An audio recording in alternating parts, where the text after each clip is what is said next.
And how many chances do we give a violent habitual criminal? He's had multiple chances. He was on parole when he shot me twice in the chest as I begged for my life because I had a baby at home who needed his mom. Then he left me for dead. He was given a chance to become a productive member of society, and instead of doing that, he chose to become even more violent and escalated his crimes even further. And that is the survivor leaving a mic drop. We are about to watch the commutation hearing of a man who, when he came into her store to rob her, did the unimaginable. Now, she handed him everything that he wanted. She didn't scream. She didn't try to run. She didn't try to raise any alarm bells.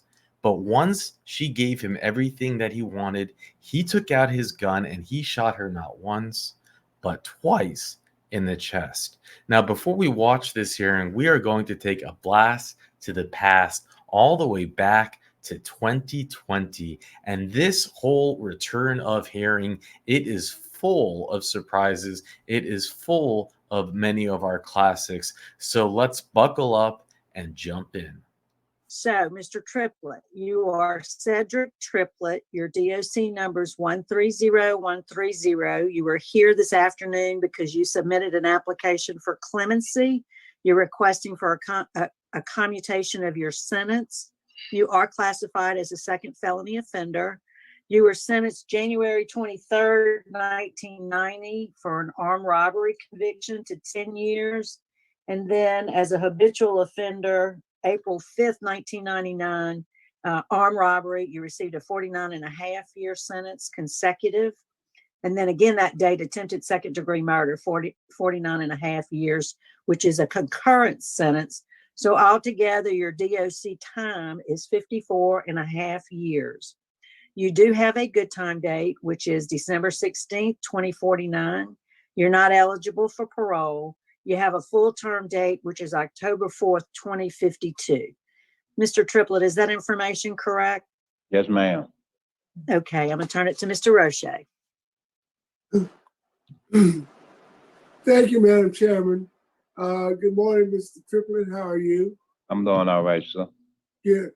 I'm going to do a presentation and then I'll come back and I'll ask you some questions, okay? Yes, sir. Okay. Madam Chairman, before us today, we have Cedric Triplet, DOC number 130.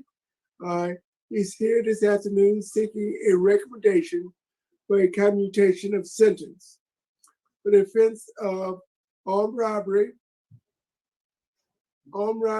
billed as an habitual offender, and attempted second-degree murder. Mr. Triplet is currently 54 years of age. At the time of the offenses, he was 23, and on the second offense, he was 31. Officially, he served approximately 22.5 years of his sentence. On September 30th, 1989, Mr. Triplet committed the act of armed robbery in the Baker-Zachary area of East Baton Rouge Parish. His victim, Richard Nelson, worked at the Little Farms Quick Stop in Baker, Louisiana. On January 23rd, 1990, he pled guilty as charged and was sentenced to 10 years at hard labor at DOC. On October 22nd, 1994, he was released on parole supervision after serving 5 years of that 10-year sentence.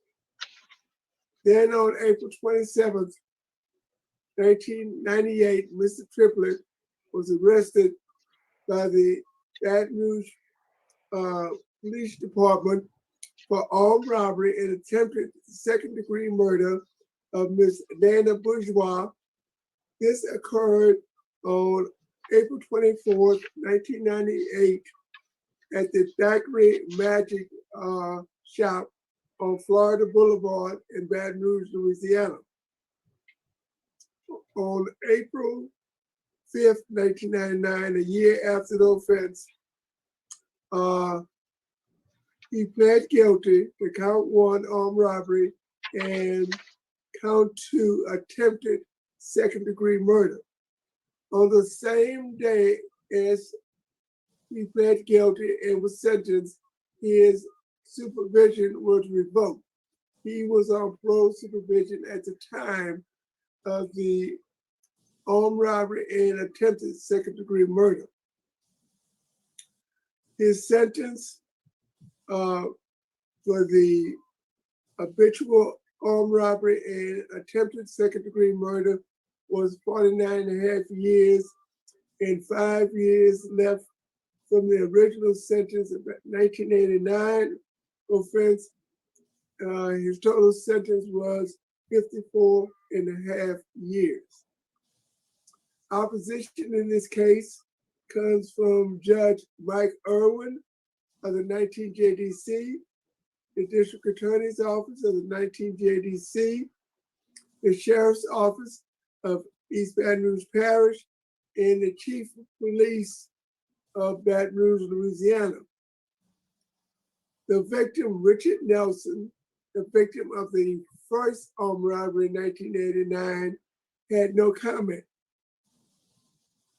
The victim of the 1994 armed robbery and attempted second-degree murder is adamantly opposed to any clemency for Mr. Triplet.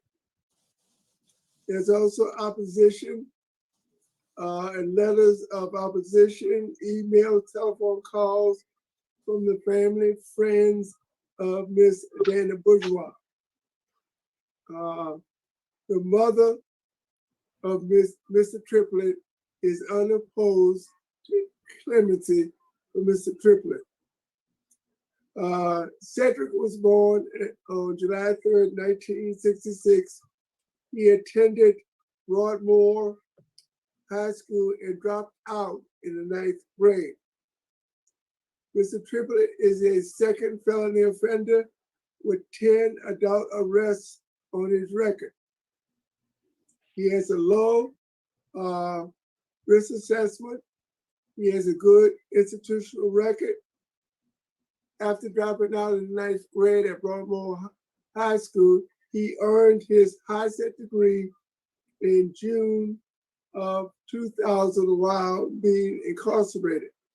Now, is Mr. Ivory Miller in the hearing room at DCI? No, sir. Oh, sir, you don't work here anymore? Oh, okay. One Booty. I read in the record that Mr. Miller had some question on whether or not this was a legitimate high-set diploma. Do you have anything in the record to verify that he did receive a high-set degree in the year 2000? Because in my records, there was an investigation headed up by Mr. Miller to see whether or not this claim was authentic. We don't have nothing here in front of us. So there's no official record. Of Mr. course, Triplet, where did you get the high-set degree? I have a statement by Ms. Havard. It's our Director of Education. Yes. She said that in this statement, it says, "I'm going to ask that you call the copy of a high school equivalent diploma of the above referenced offender into question.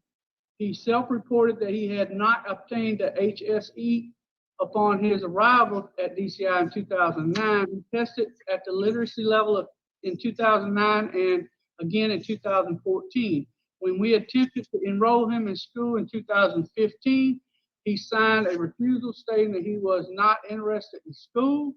Then he suddenly produces a copy of a HSE in late 2019, early 2020. Once I received a copy of the HSE, I asked him to sign a request for verification. The verification came back as no record found. I do not believe this is a true copy." Okay. The That Director answers of Education here at DCI. that answers my question.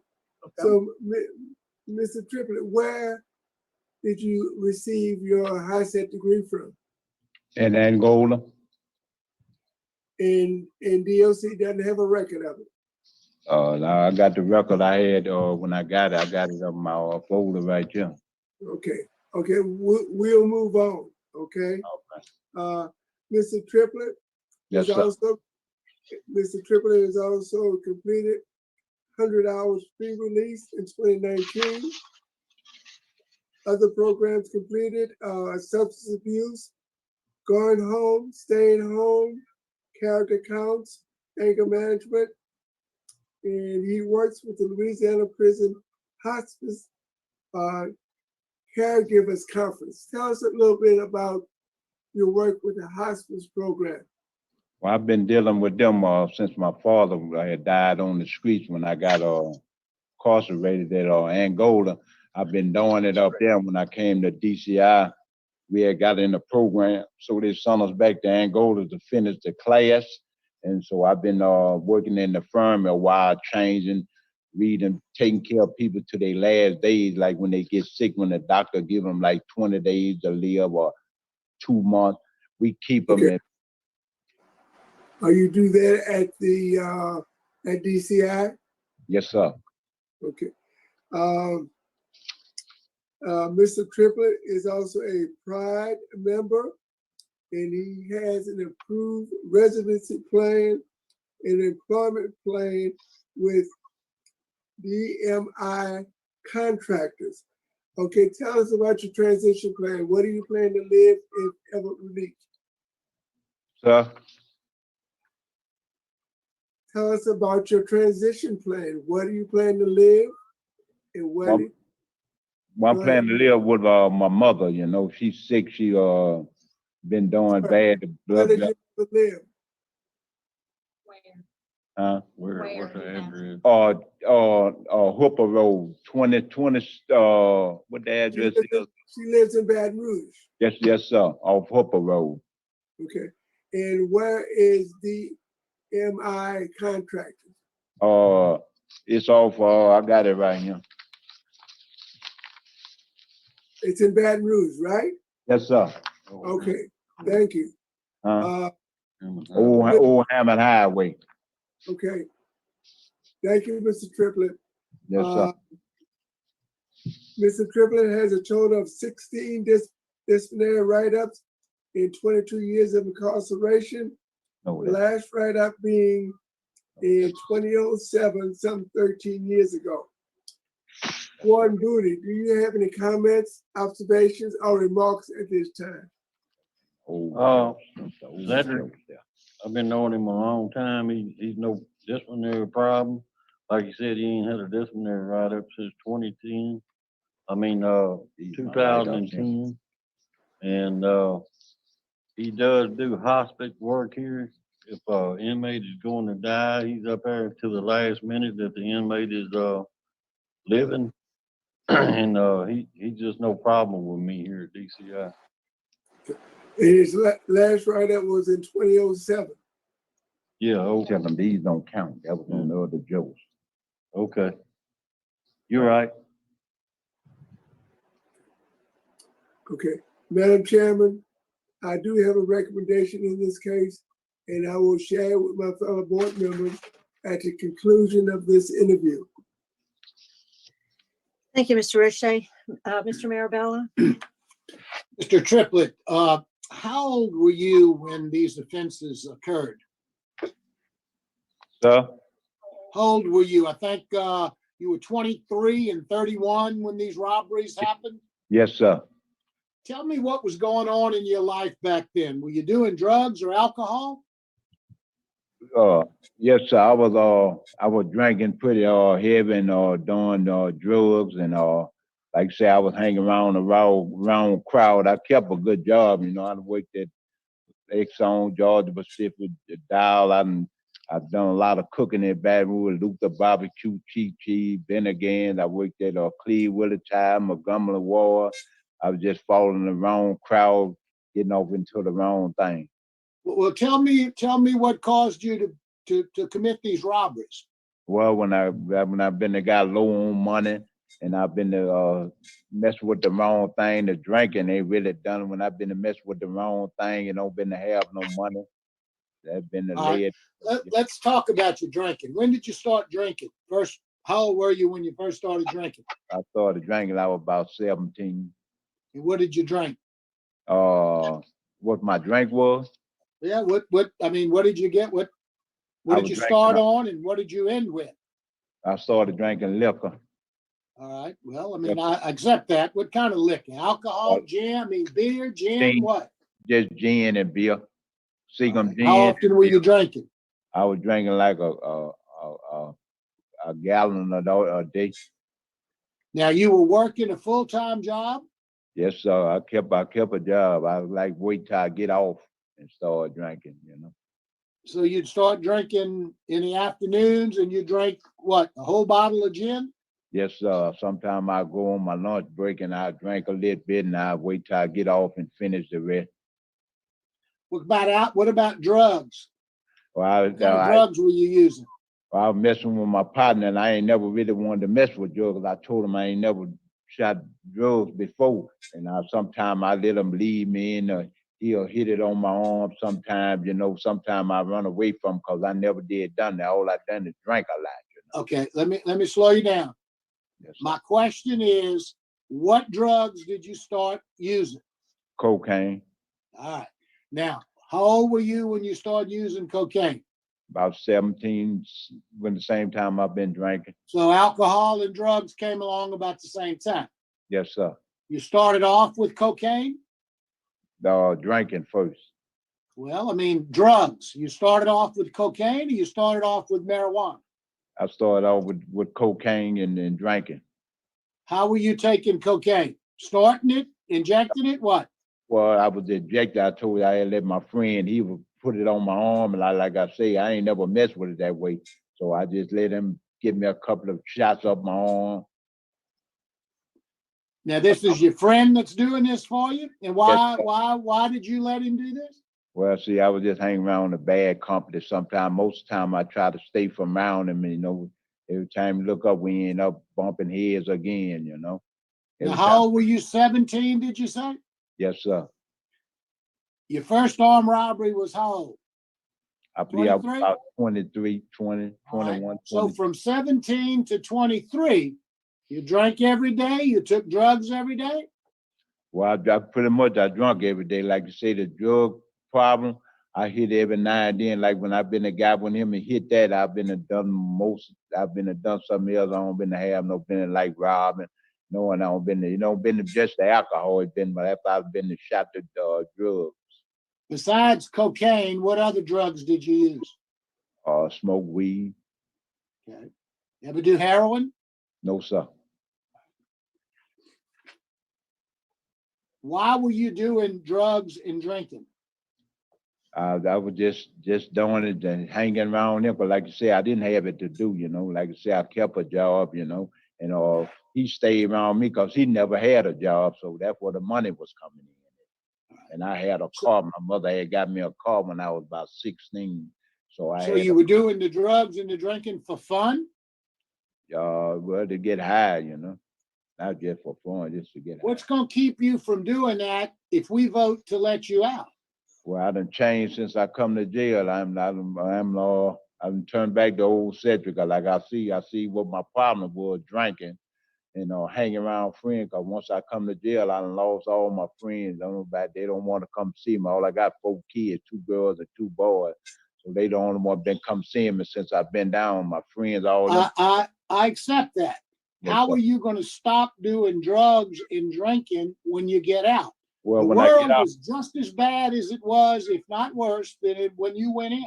yes, sir. I see that looking at the news every day. I want to rehabilitate myself and try to go to substance abuse again and anger and malice because I had that on the street. Try to continue that, try to get me a sponsor, you know.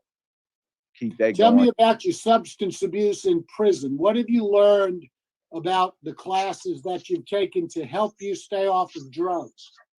Well, I learned it wasn't good for you, and like you say, alcohol and drugs be the problem of you coming back to jail And like you I said, understand that it's a problem. My question to you is, what have you learned to be able to keep you from going back to using drugs?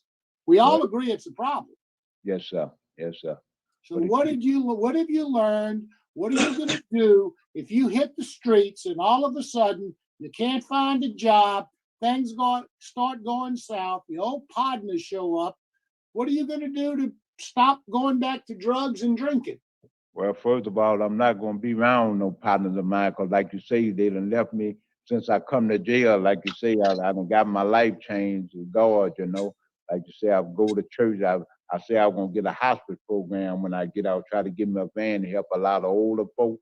Those things are wonderful. How are you going to stop? What are you going to do for you when times get tough to make sure you don't go back to drinking or drugs? Well, at this time, you know, got my mind right. So I ain't going to never go back to no drinking or no drugs. I don't accept the fact that you agree you're not going to do it again. That ain't enough. Yes, sir. What are you going to do when you get out there? You can't get a job. You got no place to stay. Things start going bad. There's a pandemic going on right now. Yes, sir. What happens when you're locked up and you can't do anything and you start deciding, you know, man, I don't feel good. It sure would be nice to have a drink. I sure wouldn't mind shooting up a little bit. How are you going to stop yourself from doing that? Well, I've been locked up 23 years. I'm not going back to that. That's why I say I'm going to give me a sponsor. There are a lot of people in prison that tell us the same thing every day. Yes, sir. I want to know what is your plan to help yourself when you get out there and things get tough? What are you going to do? Things get tough. I'm just going to, like you say, I'm going to keep me a job because I ain't going to never be down to a job. You had a job and you were doing drugs and drinking a fifth of gin every day. Yes, sir. And I will say I'm going to leave the drinking alone too because that was the problem. I hear you say that. Yes, sir. You better convince me that you have some tools to deal with the problem of drinking. Yes, sir. How are you going to deal with them? Well, I'm going to go to, like you say, I'm going to go to anger management and substance abuse again on the streets and, like you say, and keep me responsible and stay in the church and stay and help my mother because she's sick, you know, blood vessel bust in her head. She don't have nobody to stay with her. She's sick and she need me, you know. So those are reasons to stay clean, yes, but sir. I'm looking for some tools. Have you done the 12 steps? Yes, sir. What's the most important of the 12 steps to you? Most important 12 steps of me is staying out of prison, leaving the alcohol That alone. isn't a 12 step. That isn't one of the 12 steps. That's a result of practicing the 12 steps. Yes, but sir. what is one of the 12 steps that's been most impressive to you?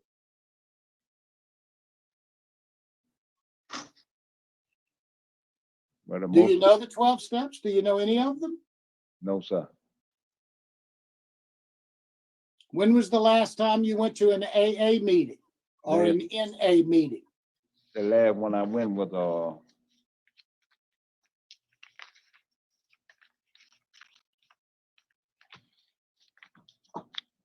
Now that's probably a class that you took.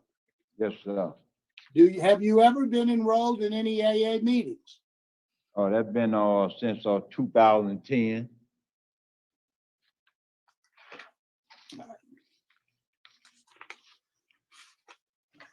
Do you think you are an alcoholic? Well, yes, I know I'm alcoholic. Yes, sir. All right. Well, I appreciate your honesty. Thank you for your question. Thank you for your answers. Madam Chairman, that's all I have. Thank you, Mr. Marabella. Mr. Wise? I don't have any questions. Okay. Mr. Jones? No questions this time. Okay. I wanted to just, Mr. Triplet, I had just a couple of things I wanted just to clarify. When you were discussing your disciplinary record with Mr. Roche, I think, and you were reviewing it also with Warden Booty, you said something about one of your write-ups didn't count. Can you explain that to me? Oh, I was telling him that he said 16 write-ups. That was from the other jokes. The write-up started when I got number 12. That's the jokes I'm on now. The 22 years I've been down, it's just they make out the whole print from the other jokes. I see. And so the Sort of. last one you mentioned was 2007, but I'm looking at one from 2010. Yeah, the one 2010, that was from making that bed collar up on my bed. That's Okay. all that was. All right. So 5 write-ups since you've been reincarcerated. Yes, ma'am. Right. And I'd like to go over again, just for my own information. You heard the staff there read the letter from Miss Havard about your GED or your high school equivalency diploma. Yes, ma'am. Did you hear? Help clean that up for me, because she says when you first got to DCI in 2009, you didn't have your GED or high school diploma. But then she says, and then you at some point you're interested in 2015, you signed a refusal saying you weren't interested in school. And then you suddenly produce a copy of a high school diploma in 2019. So help explain that for me. Well, I had been told them when I first went there, I already had my GED. That was the problem. I had got that in Angola. I've been had that certificate since I've been here. Yeah, well, see, it goes a little further, because you signed a request for verification to the Department of Education, and they indicated they couldn't find the record. So I'm just really confused about it. Yes, ma'am. Well, I got it right here. I mean, I saw it. I looked at it. Yes, I have it ma'am. in the record, the actual copy of the diploma, but it was just a little confusing that the Department of Education couldn't verify that for you, or for Ms. Havard. Yes, ma'am. Okay. I don't have any other questions. I think at this time we'd like to hear from Ms. Bourgeois.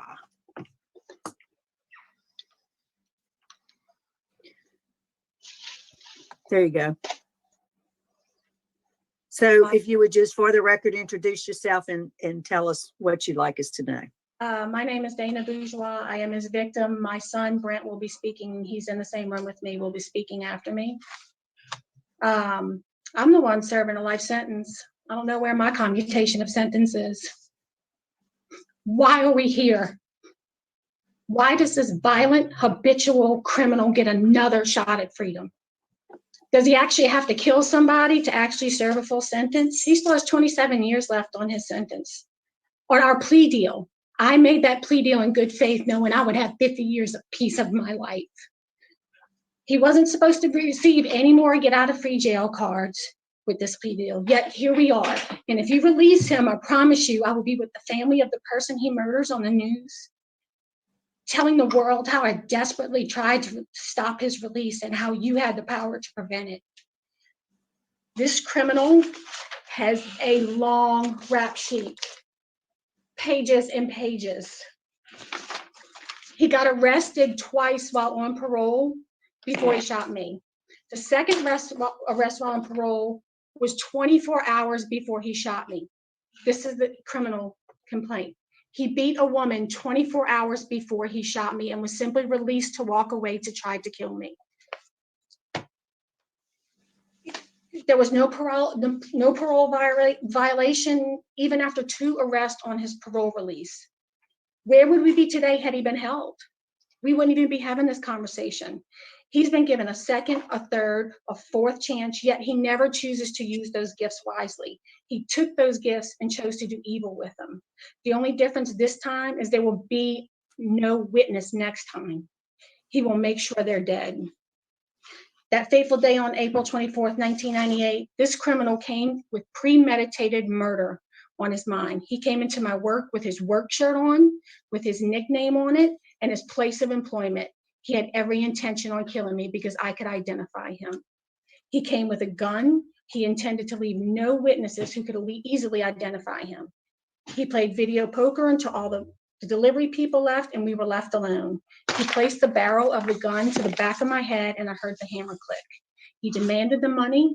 I gave him money from both registers as I begged for my life. I begged that he spare me for the sake of my baby at home. Those were the only words I could speak. is please don't kill me. I have a baby at home. Each time I said it, his response was, if you do what I say, I won't shoot you. Not only did I do everything he said, I also gave him money he didn't even know we had in a safe. And for my cooperation, I received 2 bullets in my chest. The first one was at point blank range to the left side of my chest. As I lay on the ground with my blood flowing out of my body, I saw his feet run away. He left. I desperately tried to get to my feet, and the floor was slippery with blood. My hands were slippery with blood. My body was weak with the amount of blood loss. I finally got to my feet only to see that he had returned. He had returned to finish the job. He placed the barrel of the gun to the middle of my chest and said, "You aren't getting up, bitch," and pulled the trigger once again. I could only remember saying to myself, "Don't get up again. He's going to shoot you in the head." After passing out for an undetermined amount of time, by the grace of God and God alone, I somehow woke up. I don't remember how I got back to the building. I woke up to the front of the building, I'm sorry. I woke up again, passed out in a shelf of bottles. My body was all cut up and burning, and with each beat of my heart, my blood shot out of my chest. I could see the foam, but my body was dying, and I couldn't get up. It took everything in my heart and soul as a mother to summon the strength to get to that phone and call 911. I just wanted to see my baby again. I just wanted to hug him one more time. I begged God not to let him grow up without his mother. I asked the 911 operator to tell him I loved him. I knew I was closer to death with each breath. God watched over me that day with an amazing 911 operator who was kind, caring, and such a huge heart and soul that kept me calm and talking, and who was able to quickly send amazing police officers and paramedics to save my life. The detective assigned to my case knew immediately who this criminal was by his nickname on his shirt and by my description. He had the hospital place me under an alias because he knew he would come after me if he found out I was still alive. A few days later, they had to change my alias because it had been compromised, and they thought he was coming after me to finish the job. I spent almost a month in the hospital recovering. This criminal has never shown remorse for this crime. He's yet to say I'm sorry once. I've been in contact with Mr. Powers from the armed robbery he was on parole with for when he shot me. He never showed remorse for that crime either. I'm sure he's going to show plenty of remorse in a few minutes because it's in his best interest to do that today, but not because he's truly remorseful. I'm sure he's a changed man for today because that will set him free again. I hope you all read the letter from my oncologist. I hope you got to see that. This criminal has shortened my life. Because of my chest being full of bullet fragments, I can't have MRIs. This severely delayed my breast cancer diagnosis. It was able to spread over other areas of my body during this time. And if I was able to have an MRI and get the diagnosis when the issues first started, I would have been in a very early stage. Instead, I was very late stage and had to go through harsh, intense, and grueling treatment and 3 years worth of surgeries. Now my oncologist can't properly monitor my cancer without an MRI. So will you charge him with murder when I die because of this? It's your duty to keep him behind bars, keep the people of Louisiana safe from this evil, because what if the next victim is your loved one? Until you know what it's like to drown in your own blood as you beg for your life, he just needs to stay. I can't even talk. We shouldn't even be here today. That's not the deal I made. I don't get a commutation as a sentence that he's put me in. My children, my oldest son lost a piece of his mother. My 2 youngest children don't know a mother that they should have had. And if it was up to Mr. Triplet, those 2 boys wouldn't be born, and they wouldn't be these great, amazing young men that they are today. And I have to go to bed every night and have nightmares. And I can't be around fireworks with my kids because I can't smell the gunpowder or hear the sound. I have to leave stores with a full cart because I'm afraid somebody's going to kill me in the store. He has sentenced me to life. He needs to serve his 49 and a half years. My son was Thank you. My son Thank you. And we can hear from your son. We can give him about 3 minutes. That's fine. That's all he needs. Just introduce yourself. Go ahead. My name is Brent Bourgeois. I'm the oldest of three. Okay. I'll try and make this short. I'm here to speak on behalf of me and my two little brothers. My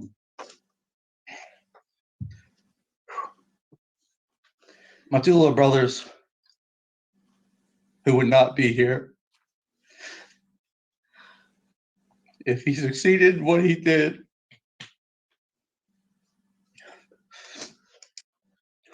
Let me read it. I'm the one that she was begging her life for. On that call.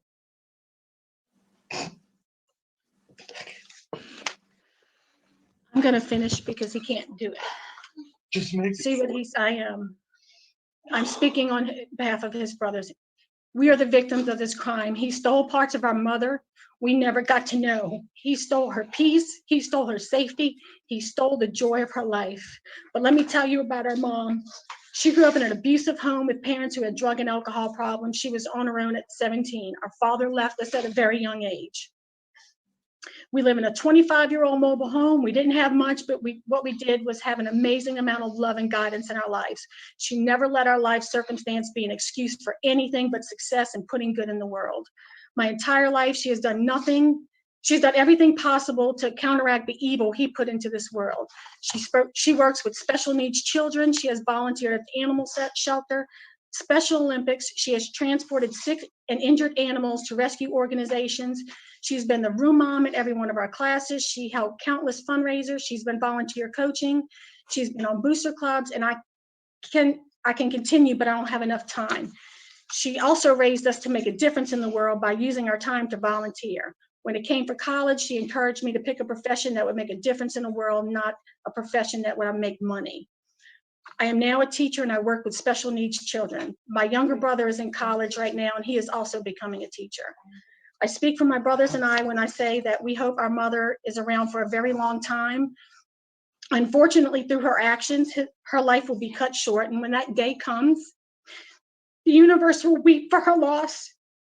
It will miss all the good she has done in this world, and countless people will have an empty space in her lives.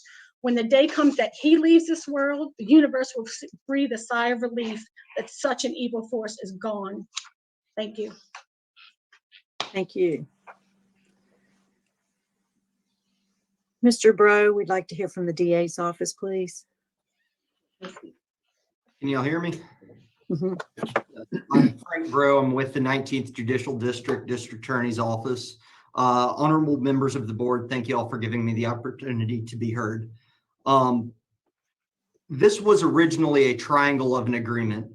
The DA's office, Judge Irwin, and Mr. Triplet all agreed that he would be habitually offended to 49.5 years. We've held up our end of the bargain. Judge Irwin held up his. He needs to serve the full time with that. If you go through and read all of the opposition letters, it's rare these days that we have a Republican representative and a Democrat senator both ask you to deny it. We had Senator Morrell say that he was extremely violent and danger to public safety. I ask you to consider that. Also, I'm concerned by what he said earlier today, where he said he changed since he's come to jail when Judge Marabella asked him that. What is different now than whenever he was placed on parole in the 90s? Nothing has changed. What will change with this? He's already shown us what happens when he's placed on parole, of where he increased from going from just an armed robbery to now an armed robbery and attempt murder.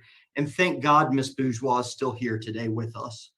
I would ask you to please deny this clemency for Mr. Triplet. Thank you, Mr. Bro. We appreciate the DA's input. Thank you. Mr. Triplet, is there a statement you'd like to make to the board before we vote? Yes, yes, ma'am. Excuse me. First of all, I'm Mr. Daniel Bruce. Address your remarks to us, Mr. Triplet, to the board, okay? I didn't want to let y'all know I was to tell Mr. Bourgeois I was sorry for what all I done, the pain and stuff. But like you said, I had to get the time to say it. That's why I didn't say it when I first came on, was talking at first, sorry for about hurt a son, a family, whatever, like you say.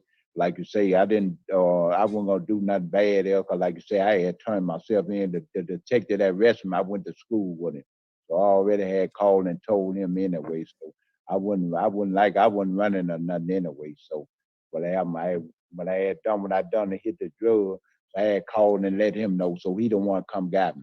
So I had turned myself. I had told him anyway, so I wasn't like I was running or nothing. So I just want to let him know I was sorry. So it wasn't like I was gonna go do nothing there, because I had went to school with the detective, so I had called and told him to turn myself in. All right, thank you, sir. Mr. Spano, we'd like to hear from you. I'm sorry, you're on mute. There you go. I'm sorry, can you hear me now? Yes, I do yes. not have anything to add at this time. Thank you. And thank Okay. you for the board's consideration. Yes, sir, thank you. Mr. Roche, are you prepared?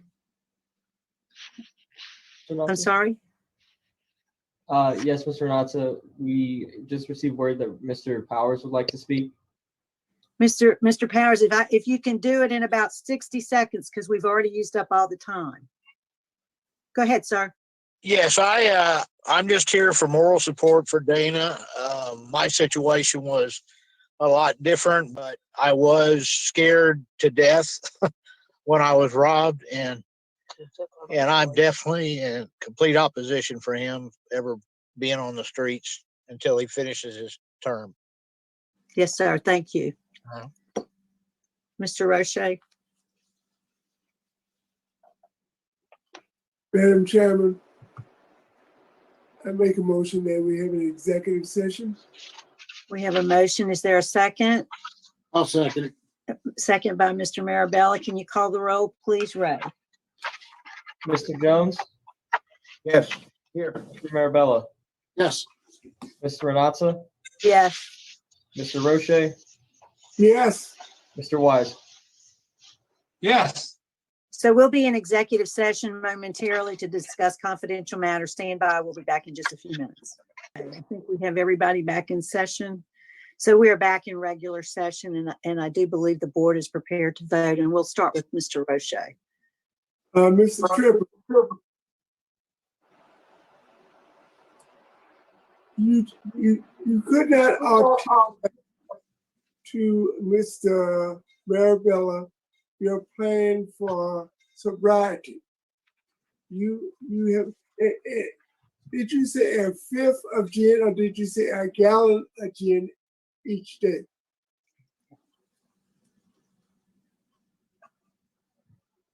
Hello? I don't know if we lost him. I think we lost DCI. Stand by.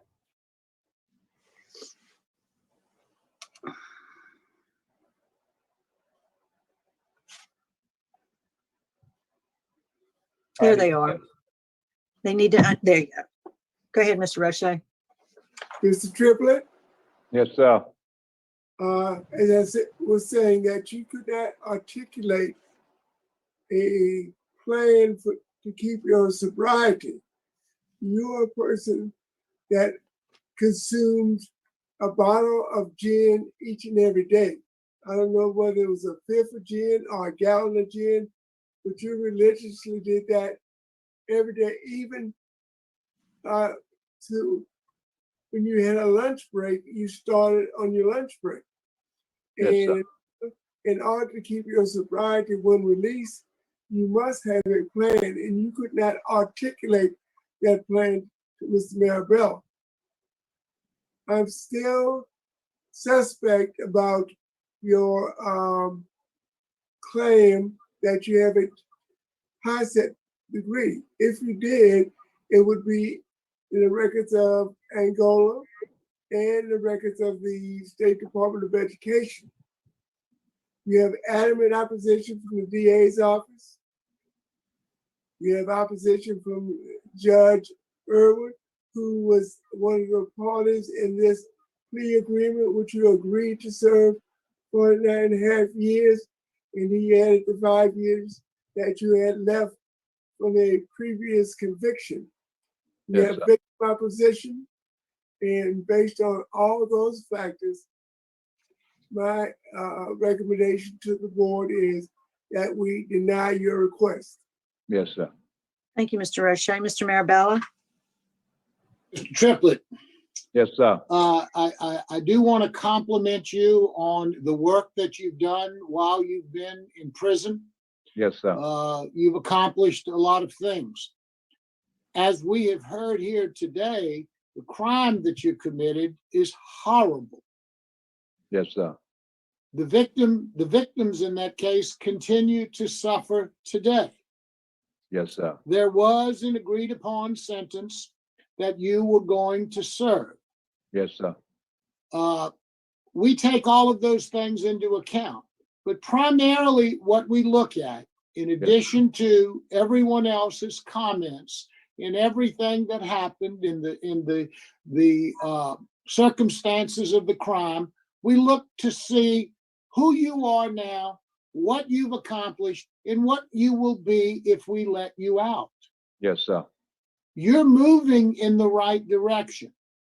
I am not comfortable at all in voting to let you out at this particular time. Yes, under sir. the circumstances that we've discussed today. You need more treatment. You need to learn more about yourself. You need to learn more about what motivates you to drink and what motivates you to stop drinking and doing alcohol. You can only do that by taking more classes and work harder where you are. Yes, sir. It's my vote today for the same reasons as Mr. Roche has outlined and what I just said today, to deny you any relief. Yes, sir. Thank you. Thank you, Mr. Marabella. Mr. Wise? At this time, I'm gonna vote to deny because of your past record. And let me tell you something, and I'm gonna go along with exactly what they said. Get in every program you can, do every program you can. No contact with victims or victims' family, ever. Thank you. Yes. Mr. Jones?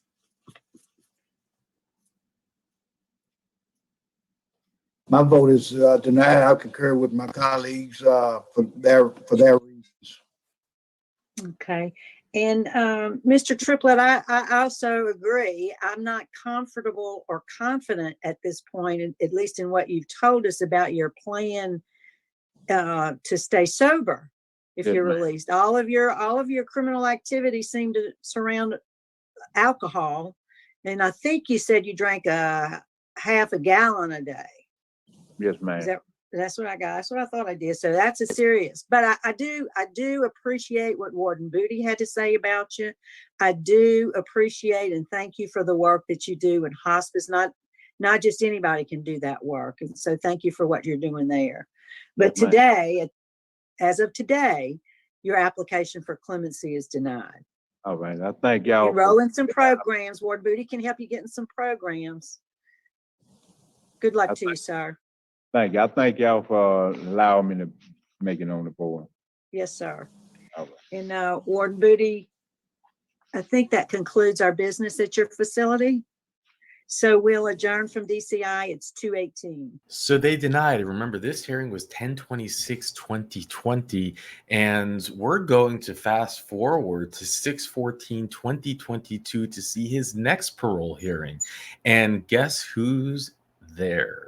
The one and only, not sorry, the Honorable Judge Jackson. And I am so happy that we can have her in the loop through this series. We are getting to see a lot of our classics. We're also going to have our favorite warden make an appearance. But how about the survivor? The way that she just stood up there and left a mic drop.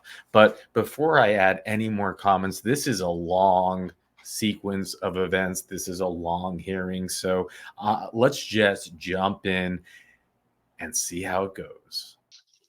So you are Cedric Triplet, DOC numbers 130-130. You're classified as second felony offense. Sentenced in January of 1990 for armed robbery. You received a 4-year, 11-month sentence there. You were sentenced in April of 1999 For attempted second-degree murder, you received 49.5 years. Also, April of 1999, as a habitual offender for armed robbery, 49.5 years. Total DOC sentence is 54 years, 5 months, and 10 days. Your parole eligibility date is August 1st, 2021. Your adjusted good time date is December 16, 2049. And full term is October 4th, 2052. Mr. Triplet, is that information correct? Yes, ma'am. Right, Mrs. Jones. Good morning, Mr. Triplet. My name is Bonnie Jackson. Your case has been assigned to me, and I will start the questioning. How old are you, Mr. Triplet? Are you 46 years old? 55. All right, I don't know where I got that number from. Thank you. You're welcome. And how much time have you actually served on this charge? 24 years.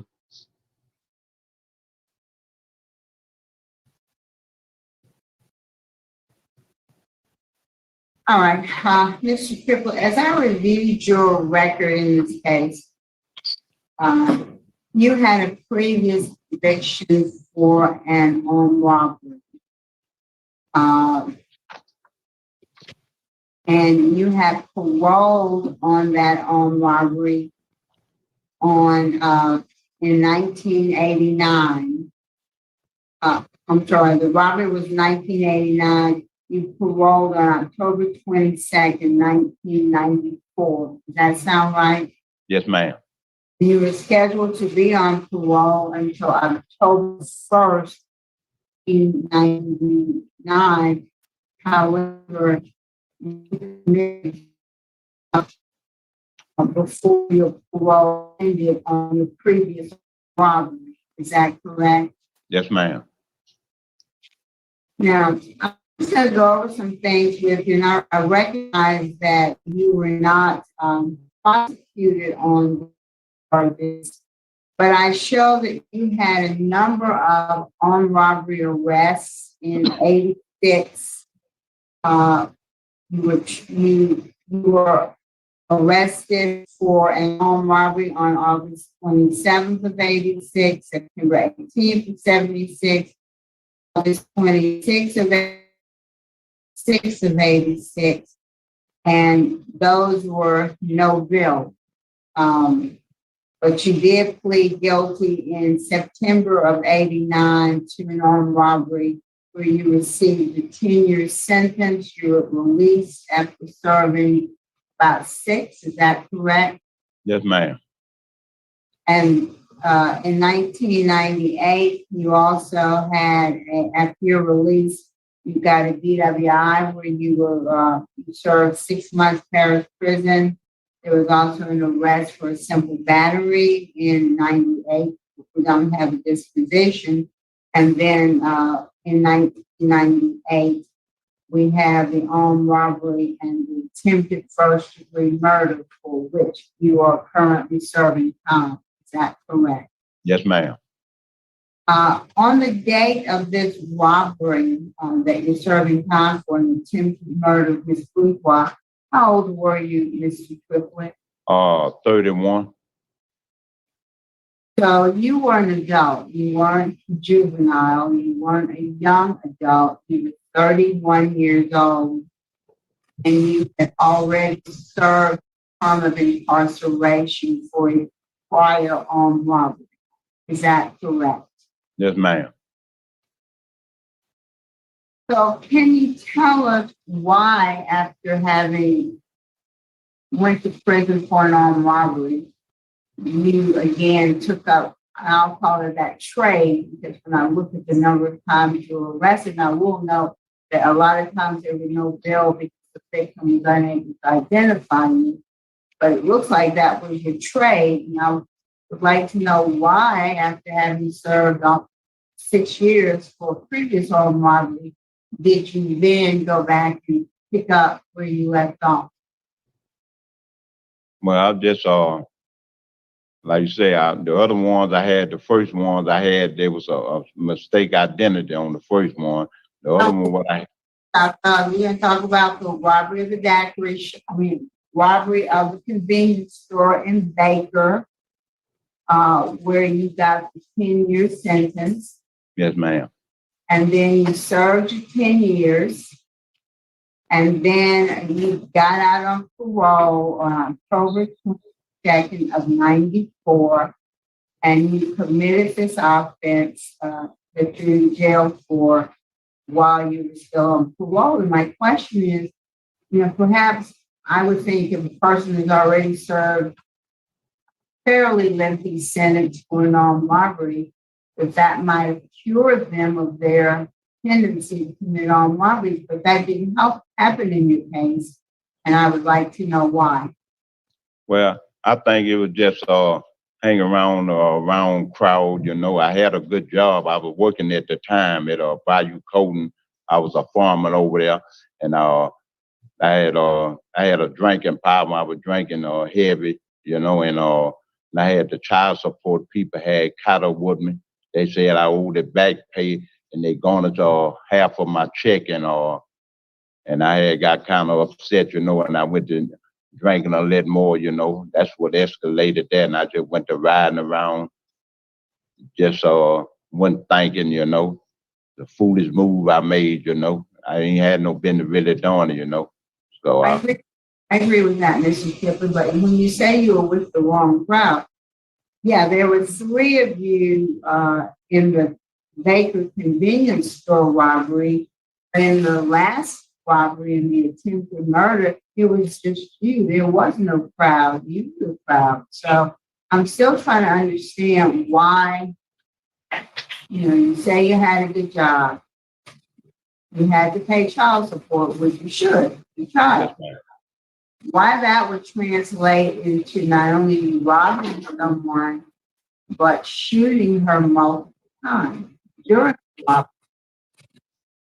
But like you say, that wasn't nobody with me. I was by myself. I was just with a couple of persons after I punched out at work, and then I left work and I went to the casino and I went to drinking, and I just went to riding up and down Florida, and I didn't have no money on me, and I just went to thinking, where could I get some quick money from? And I just let the devil took a toll on me behind the alcohol. Okay. Well, obviously you made a lot of poor decisions with drinking and then going to the casino and losing your money. That certainly is not a justification for committing an offense. I don't think you're saying it's a justification, but my concern, more than the armed robbery itself, is that you shot the victim multiple times after she had given you the money that was available. Can you explain to us why you did that? Well, I like to say, I'm sorry for forgive me, I didn't even have no business shooting from the first, though. Like you say, yeah. Well, why would you shoot this woman after she had already given you what she came for? Well, that I take full responsibility. Like I say, I was drunk at the time, and like you say, I take full responsibility because that's a ignorant act, and I ain't had no business shooting even after she had gave me the money. So I take full responsibility for my action,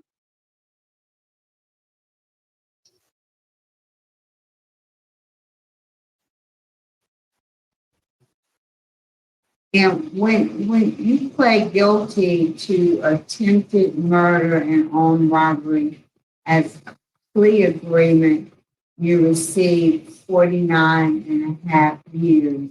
Is that sentences were to run concurrently with each other? So instead of getting 99 years total, you got 49 and a half. And you agree with that, is that correct? Yes, ma'am. So why do you think today we should release you early in light of the plea agreement in this case, where your sentence was limited to 49 and a half years, and it could have been 149 years? Yes, ma'am. So tell me why we should grant you an early release under those circumstances? Well, first of all, I'd like to give my sympathy to Ms. Dana Bujo for all the pain and the suffering I had caused her. And I know the key is, I ask her to forgive me, like I say. Oh, stop talking. Describe the pain and injury you believe you inflicted on Ms. Bujo.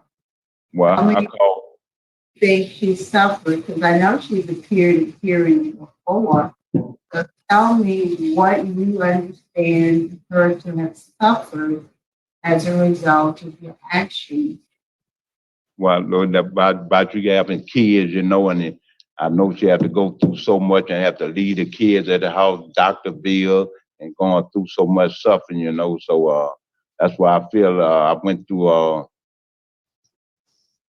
anger management again this time, and I really see what I really hurt the victim. I thought it was just me, so I really see I hurt the victim, her family, the kids, and I also hurt my mother and let my kids down, So I just was taking thinking all about myself when I was on the street, worrying about money and worrying about bills and this, but I should have been just owning up, being like a man and just accept whatever happened to me and garnishing my check and should have just accepted like a man. Cause like I say, when I got out in December '94, I worked for about 3 years. I was a foreman at a pipe yard, and I went to drinking, and they caught me sleeping at red lights, and they took my license, I ran from the laws a few times drinking. So I just take full responsibility for my action, because I was wrong. I shouldn't even shot, even when you gave me the money. I should have just walked off. So I just done a cowardly act move. And by me learning, I've been rehabilitated. I grew up as a man since I've been in Angola. I got baptized, and I got changed my anger management. I changed a lot. I've been going to church, So I figure I'm ready for society, and I got a hospice I've been doing, taking care of patients till they die. So if somebody about to pass, they'll call me. So I really have sympathy and remarks behind it. So I really feel a pain now. After I've been sitting in here these 24 years, I learned a lot, So I really heard it. Well, let me talk about some of the programs that you've taken. I see took character count. What was that about? Character count? I just like character count. I've been so long since I took it, so I really don't know the details about it because I took it in 09 or 2010. Well, what programs have you taken that you do remember and that helped you or had some impact on you or changed you in some way? Tell me what some programs are that you did take that had an impact on you. Well, anger management and substance abuse. All right, well, let's talk about those and tell us what you learned from those. Well, I learned a lot from substance abuse about my drinking habits. We have class. Yeah, about my drinking habits. We have class. Ma'am? What did you learn about your drinking habits? Excuse me. What did you learn about your drinking? Well, I learned that I shouldn't be drinking, and I learned a lot from AA. And we got a group of us. We have class on Saturdays, and we get together. So if anybody have a problem with alcohol or drugs, even on the compound, we come together and talk to each other, And I've been reading a lot, so that drinking, it causes a lot of problems, and it causes you to do a lot of things. So I have learned down to day, never drank no more, and I was going to attend AA 90 days and 90 nights. And because that's why my problem was drinking the most of it. So I learned a lot of steps, like admit that I was powerful with alcohol, that I was life could not come under management, and humble to ask God to remove our shortcoming, So I've been studying a little lot on the drinking part a lot, and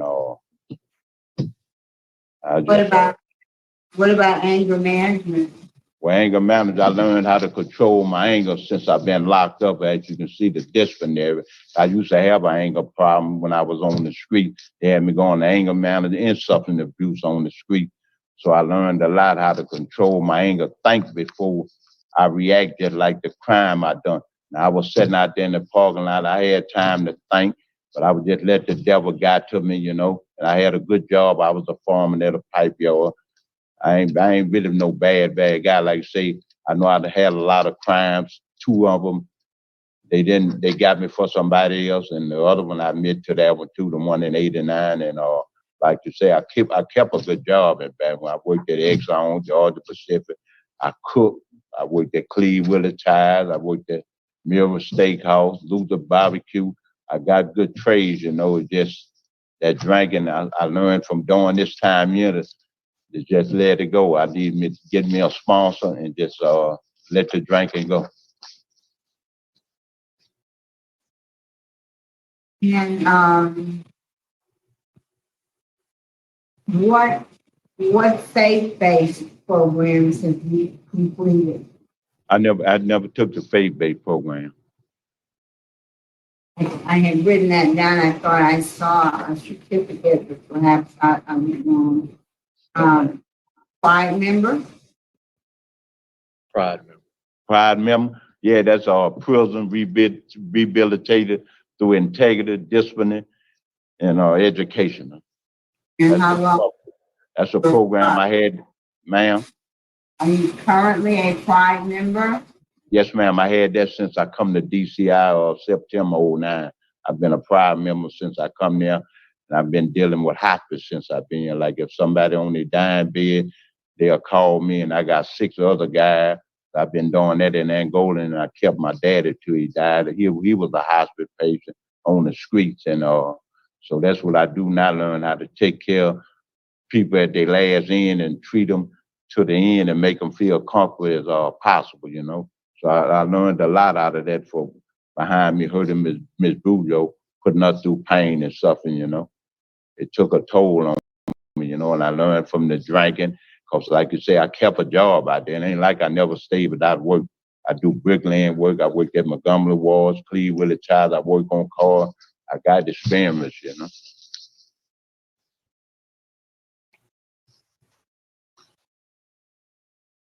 Victim, what would you like to say about him? Yeah, good morning, board. How y'all doing today?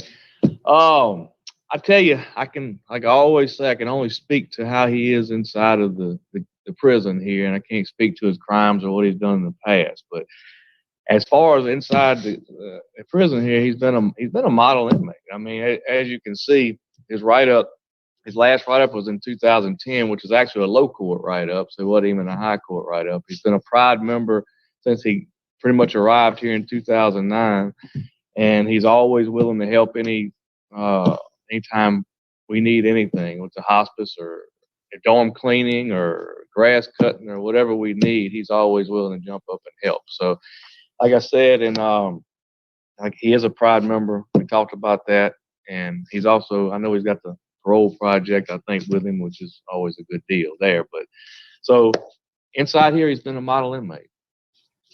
Thank you very much for your input. So that's all I have.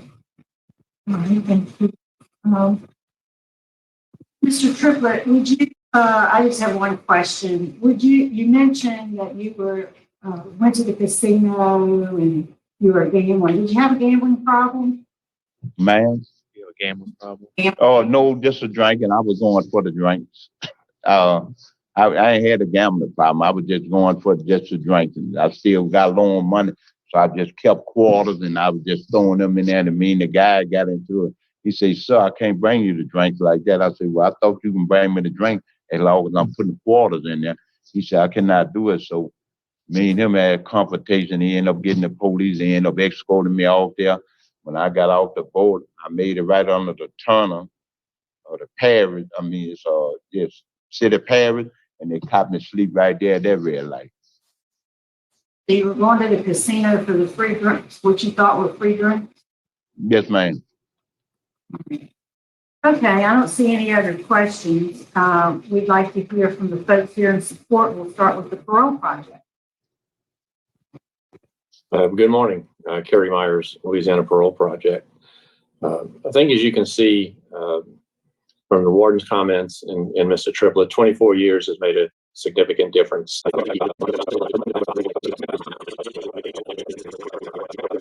They seem deemed necessary.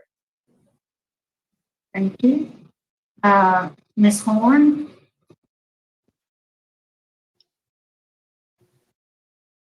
Good morning. You're still unmuted. Okay, I'm muted. Good morning. Morning. Go ahead, ma'am. What would you like us to know about your brother? Yes, Cedric was the backbone of our family. And Cedric is the type of person, he was a caring person. He always was concerned about his family. He would always stop by to make sure, was you okay? Did you need anything? And was everything was great around the house? But not only that, he didn't only check on his brothers and sisters and mother. Cedric checked on everybody in the family. Cousins, aunties, uncles, he checked on everybody. And Cedric, he has the heart of gold. But somewhere down the line, he just made a bad choice in resort of hurting his victim and her family. But I have no doubt in my mind and my heart and my soul that Cedric has been rehabilitated. And I'm asking this panel this morning to please grant Cedric the opportunity to come home. And I thank each and every one of you. Thank you very much. Yeah. All right. Is Miss Emery there with you, Miss Vanolia? Yes, ma'am. Yes, ma'am. We can't see good. Yes, ma'am. Here we go. Go ahead, ma'am. What would you like us to know about your son? Yeah, yes, ma'am. That's my son. You want to tell us about him? Oh, he's a wonderful young man. He always listened at me. Like I say, I don't know what happened. I didn't raise him like that. And I asked the lady that whoever he did that, the Lord forgive us, our family. Always kept that lady in my prayers. And my health is failing me, and I appreciate it very much. The partner board will let my child come home to support and take care of me. And I know he'll do that. And he was, like I say, he was a lovely child. I just don't know what happened. He just flipped all at once, but he was a caring child. He went and took care of my mother when he didn't even come by to see me. So, and his sisters and brothers, he always was there for us, just like I said. I thank God for y'all and the whole entire board. If y'all just free my child and let him come take care of me in a couple more days I have on the land of living. And I appreciate it very much. God bless y'all. And I love y'all. Thank you. All right. At this time, we'll hear from Ms. Dana Bourgeois. Ms. Bourgeois? Hello, can you hear me? Okay, I can't hear you. Can you hear us? I can hear you now, thank you. Well, I had a thing written out, but just hearing him speak that he blamed everything but himself for what he did. He blamed alcohol, he blamed his friends, he blamed his life circumstances. I'm sorry, we all get the same life. I was raised by drug addicts and alcoholics. When we moved to the North Shore, my mom didn't bother to register me for school. By 17, I was on my own, working 2 jobs. When I was old enough, I registered myself. I got my diploma. See these 2 little boys here? They wouldn't have been born with a man. They did not have an easy life. Their daddy left at a very young age. They had to watch their mom go through cancer. They had to watch their mom work 2 or 3 jobs. Not a single one of us turned to a life of crime and blamed any anything other than what we weren't able to do. He literally blamed everything but himself. And he was worried about, his mom. God bless his mama. I do not blame her for his choices. But she wants him to come take care of her. What if I would have died? Who would have taken care of my baby? He'd have grown up without me. No matter how many times he's given the chance to go free again, I'm going to fight it every step of the way.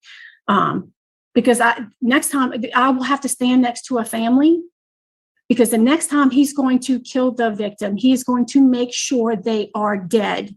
It is in his best interest for his next victim to be dead. And I'm going to look them in the eye and say, I did everything I could to keep him in prison. I'm going to say it's the justice system that failed. They continually let him walk free, even though his crimes always escalated in violence. We were here less than 2 years ago when he was granted a commutation of sentence hearing for a violent habitual criminal who was sentenced to serve every day of his 54 years. I'm sorry. He sure is getting a lot of chances to get a get out of free jail card. We all know he's been given that card before when he put a gun to the face of Mr. Powers, threatened and robbed him. He didn't even serve half his sentence before he was released on parole. He was released on parole, slapped on the wrist, and told to be a good guy. And what does he do with his gift of freedom? His second chance, he pumps 2 bullets into my chest as I begged and pleaded for my life, for my little boy. He didn't deserve to grow up without a mom. He put 2 bullets in my chest, walked away, and left me to die. He was arrested twice while on parole. Second time was less than 24 hours before he shot me. He beat a woman. He wasn't even given a slap on the wrist. They opened the door and just let him walk out. Had they kept him, none of this would have happened. He took that chance again and put 2 bullets in my chest. At his commutation of sentence hearing less than 2 years ago, he tried to lie his way through it. Even when this board caught him in lies and they called him out on it, he still continued to lie. So all we can establish is that he is a violent, habitual, lying criminal who has no remorse and no empathy, who will not follow any laws or stipulations put on his release. I have bullet fragments in my chest. I cannot have MRIs. This allowed my cancer to go undiagnosed and spread. I am in remission, but it cannot be properly monitored because I can't have MRIs. Because of him, I've had to fight for my life twice, not once, but twice. And I will not call him by his name because he does not deserve that respect from me. I will call him what he is, a violent, evil being. No matter what happens today, I hope he wakes up every morning and goes to bed every night knowing I won. I am not a victim. I am a survivor. I put good into this world. When I take my last breath on this earth, I will be remembered, I will be mourned, and I will be missed. When he takes his last breath, the earth will sigh a breath of relief because the evil is gone. I am and always will be the good in the world, and he will always be the evil. And in the end, good always triumphs evil. It's time. Wrap it up for us, please, me. It's time the justice system steps up and takes responsibility for all its past failures with this violent criminal and keeps him where he belongs, in prison, so he's not allowed to do any more harm. It's your job to keep society safe, so do it. Stop letting violent, habitual criminals go free. Thank you. Thank you, Ms. Bourgeois. We have also that has joined us, representative from the DA's office in East Baton Rouge. Ms. Marvera, we'd like to hear from you. Good morning. Thank you for bearing with me this morning. I apologize for my delay joining the meeting. I have reviewed the record in this matter. Dana and I have spoken in the past, and what she's expressed to you this morning is as genuine gets. This crime has impacted her in every way possible, and I too am grateful that she is here and is not another homicide victim. in our state. We oppose Mr. Triplet's commutation of sentence, and we do stand with the victims today and continue to oppose any release. We believe that this is a case that screams for truth in sentencing, and that he should be held accountable and serve every day that he was sentenced to. And as always, we do respect the opinion of the board. We would just ask that the victims, the impact this has had on them, and I apologize for using the word victim. I should use the word survivor, but the impact continues. And while we do appreciate the work that the Parole Project does, we just believe that it's too soon to give this offender yet another chance and release him. Thank you.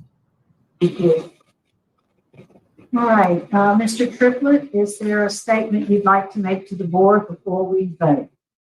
I'd like to thank y'all for allowing me to come on the board, and I'd like to, second of all, I'd like to bless Miss Dana Bujow. I know what she's going through, and I feel her pain, and I just ask her to forgive me, and I just thank God for everything y'all done for me, you know. I'd like to thank the Parole Project Board for speaking in my behalf, you know. I'd just like to thank each and every one of y'all. God bless. Right, yes, sir, thank you. All right, I think we are prepared to vote, and Mrs. Jackson will be voting first. Mr. Triplet, in some respects, this is a very difficult case. Just in terms of your criminal record, and we've seen people with many, many more convictions than you, many, many more arrests than you. You're a second offender. However, your first offense was an armed robbery. Yes, ma'am. You went to prison. Presumably, you took advantage of whatever programs were available to you in prison. When you were released, you went back to alcohol. You didn't mention drugs, but you went back to alcohol. And then while on parole, you committed this really terrible crime.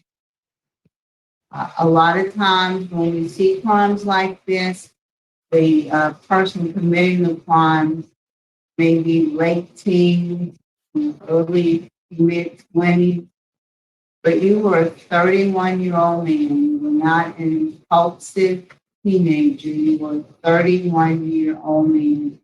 You went into the business, you committed a robbery, and instead of leaving it at that, it would have been bad enough. You shot the victim not once, but twice. And the impact of your crime has been devastating for her and her family.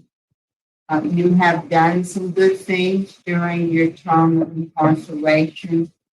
It's commendable that you work with hospice patients, so everybody has that gift, and I think it is a gift to be able to show compassion to people when they're dying. It can be very emotionally draining on the person to see people pass away, and you have served in that capacity in our community. Yes, ma'am. I look at just the overall circumstances of the crime, your age at the time of the crime, the fact that you're already on parole for an armed robbery. I just think today is not your day for me. Yes, ma'am. You may get a different outcome in the future, but you've not served even half of your sentence.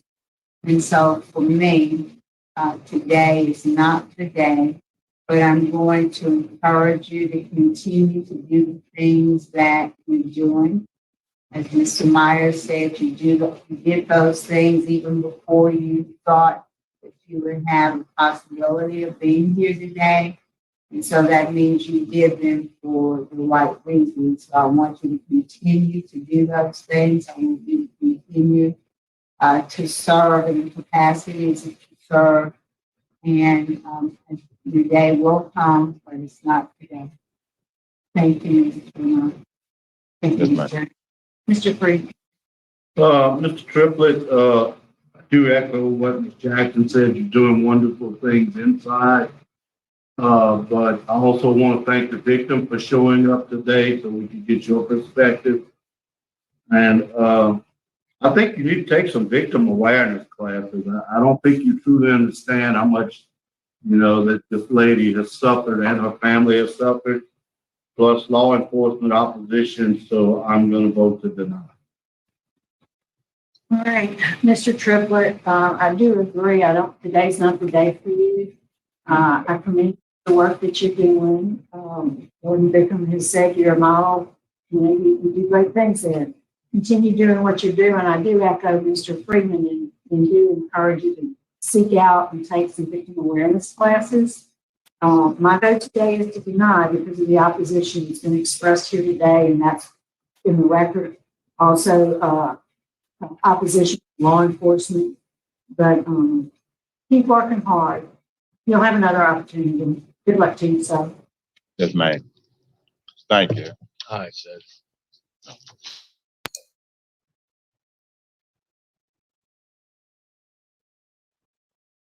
They denied, and we're about to now watch his third parole hearing, October 22nd, 2024. Let that sink in. The survivor has to show up every 2 years. And it's not just showing up, it's wondering, are they going to parole him? It was, remember, October 26, 2020, June 14, 2022, and now October 22nd, 2024. Now, this survivor, she is something. I mean, the mic drops that she leaves, and she's in the middle of saying, she's actually saying good will always triumph over evil when Miss Renata says, wrap it up. Is that irony? What the hell? What is that? What are you say? What are you saying? Wrap it up. I mean, we've gone through this enough, but there's something wrong.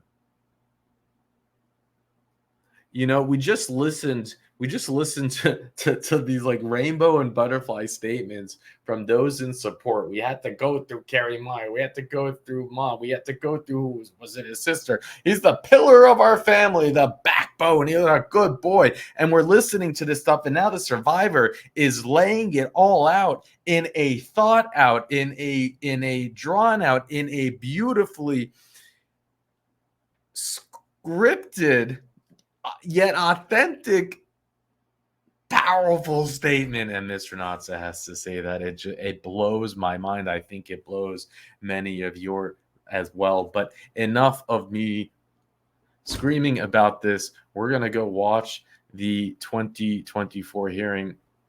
And I just need to give another shout out to Sir Richard because, let me show you what he does to make it possible to do these return of hearings. There's a playlist for it. So, it's where we cover this. And how do you find hearings from 4 years ago, 5 years ago, match them all up? Well, this is how he does it. This is the spreadsheet. This is one spreadsheet. If you could see on the top here, it's 2024. He has built so many of these spreadsheets. So we go down into here and we will look for this hearing, right? And on it, so we have here, right here, row 210. He has the notes. He has the links.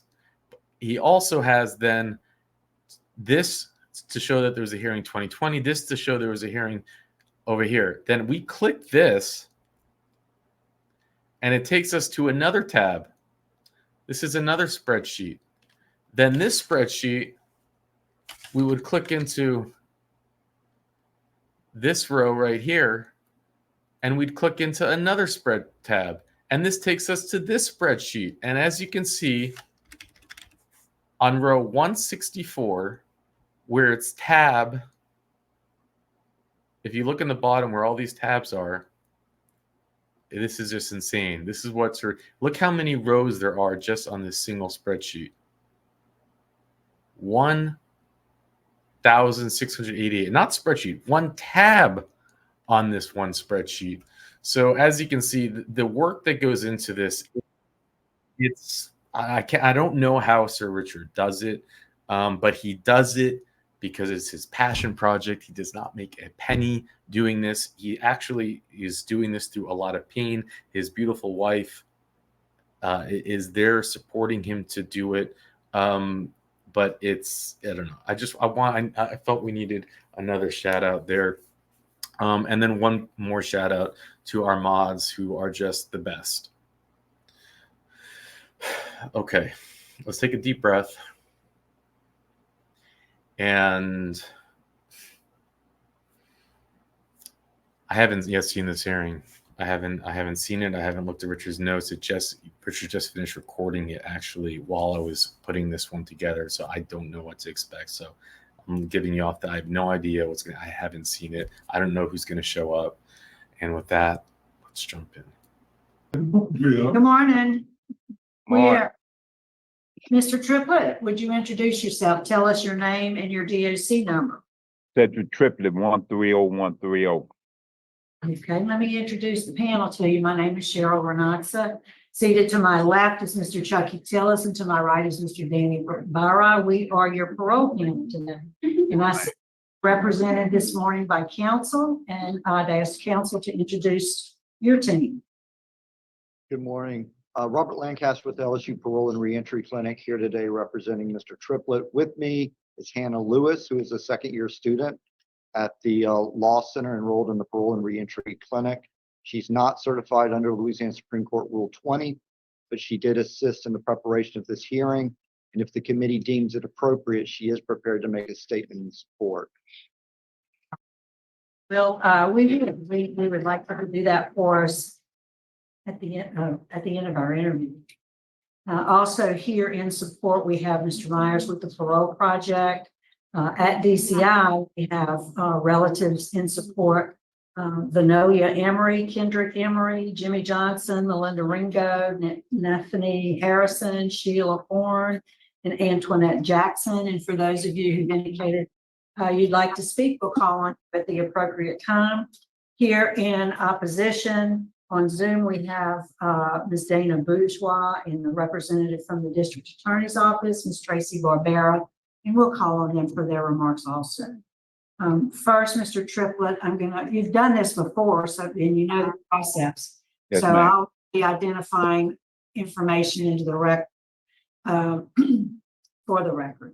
You are classified as a second felony offender. You're currently serving a sentence that is 54 years, 5 months, and 10 days. You have a sentencing in 1990 for robbery. That was revoked. You have a sentence also in April of 1999. Attempted second-degree murder as an habitual offender on robbery. You have a parole eligibility date, which was August 1st, 2021. Good time release date is set at September 17, 2014. Is that information correct? Yes, ma'am. All right. And our format's a little different, Mr. Triplet, than you're used to. First, we'd like to hear from you. We'd like for you to tell us what led you to prison, why you're in jail, and why you think we should vote to grant your parole to them. What led me to prison is I pulling a robbery, and I take full responsibility for my action because first of all, I shouldn't have done what I've done, so I take full responsibility, and I like to give myself blessed thanks to the victim. I'm sorry for the pain and suffering. I call Miss Dana Bourgeois and community and the neighbors, everybody be affected behind my the problems I caused, So I just like to thank y'all for everything. And first of all, I just what led me I just been rehabilitated. I went to Angola and I got my life. I say I have to change. You know, I can't go in the way I come out. So I say I was gonna change my attitude, my thinking. So I got my I got baptized and I have got my GED and I had got into the hospice program. And I say I have to go thinking a different way, you know. I can't come back the same way I was because that was no good. So and I started thinking positive. I went to church, got my life together, you know, and I just kept going on with my certificates where I can change my life.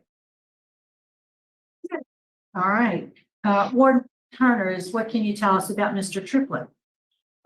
Cedric's been a model inmate since he's been here. He's completed various programming classes that we offer. He's also gotten his GED since he's been incarcerated, like he said. And one thing I want to commend him on, he's been writing right up free for the last 14 years. So he hasn't had a write up in just close to 14 years, and he is a proud member. All right, great. Thank you. Thank you. So we'd like to hear from the family who is there with you, who'd like to speak on your behalf. We'll hear from them first. Could we hear from Sheila Horn, please?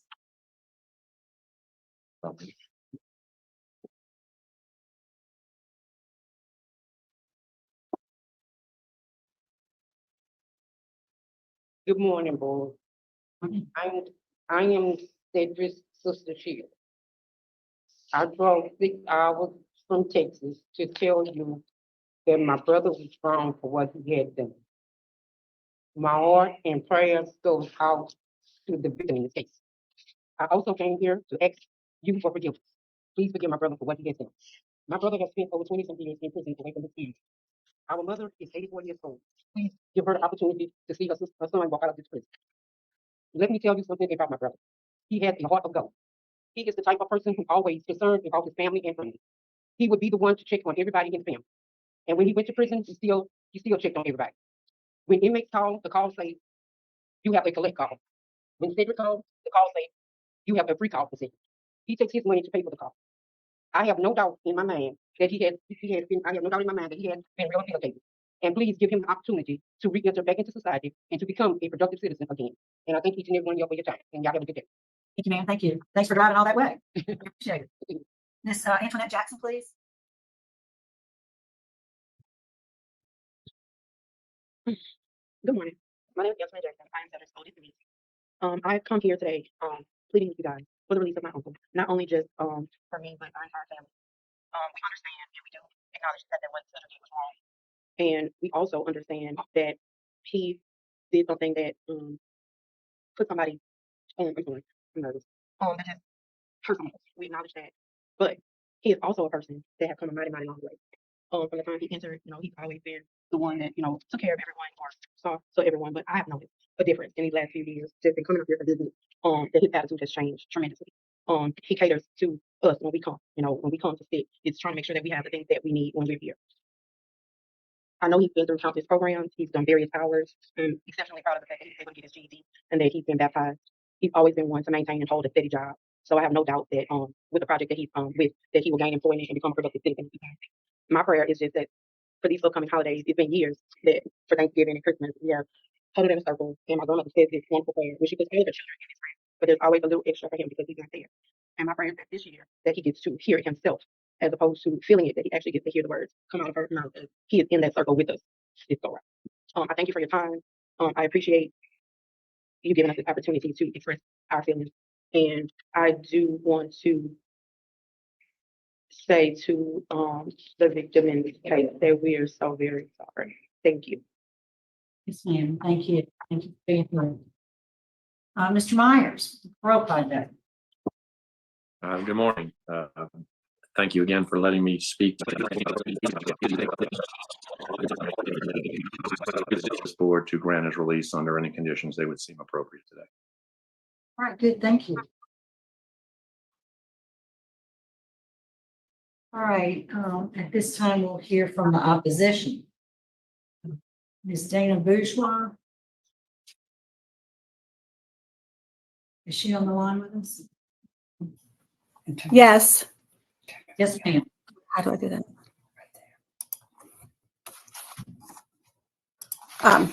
Do I start now? Yes, ma'am. Go ahead. I'm sorry. I'm here today to oppose the parole of this violent habitual criminal. I am here because I believe that releasing him would pose a significant threat to public safety and myself, given his history of multiple extremely violent crimes and my attempted murder. Had it not been for the Louisiana legislature and the Act 122, we wouldn't even be here today.